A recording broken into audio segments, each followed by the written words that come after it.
Are you looking to confuse the absolute out of your opponents and leave them dazed and clueless? Well, then this is the video for you. So I have a few techniques that I like to do to throw my opponents off, but before we get into that, we have to have a system in place. We want to know when we're going to throw these punches and why we're going to throw them when we throw them. So the goal here is to get them to try and exploit your fighting style, and the moment they start trying to do that is exactly when you go and throw them off using a new technique and switching it up in some way. So these are the 4 ways that I like to switch it up. So one of the most popular ways of confusing an opponent is feinting.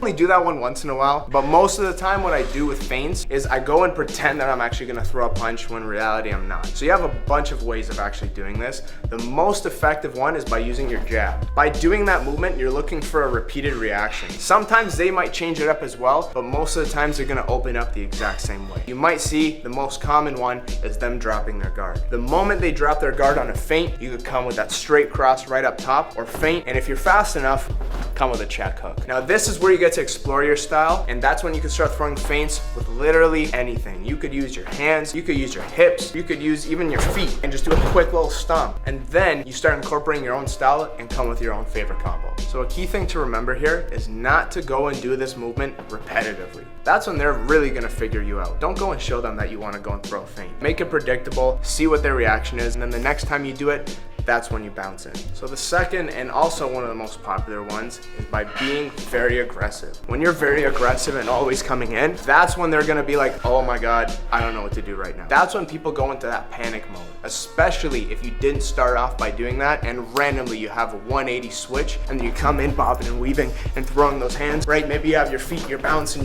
When at the start of the fight, you're just swaying, and then you come in. That's when their brain starts going all over the place. That's when you're really gonna see their true side, and you're gonna see exactly how they react to all that pressure. Also keep in mind that some of these movements are better suited for people that are shorter, like myself, and maybe you do a little bit more when you're shorter and a little bit less when you're taller, but it's always great to incorporate it. So this next one is personally one of my favorites because I have the most fun doing it, and this is changing between styles that you're already comfortable with. Keep that in mind. Don't go and do some crazy new style that you've never tried before. So an example, very simple one, would be you're going from your orthodox stance into your southpaw stance. From here, this is when you get to throw people off. Now they have to circle the opposite direction from that power hand of yours. So a lot of the times when I'm sparring people or when I'm going into a fight, I'm circling here, and immediately I'm coming in with some punches. And then that's gonna throw them off because now they don't know exactly what my best style is. I could have faked the first one and they don't know that. Only if I could pull it off. So have fun, figure out exactly what kind of style you wanna switch up with and see how it goes. And last but not least, number 4,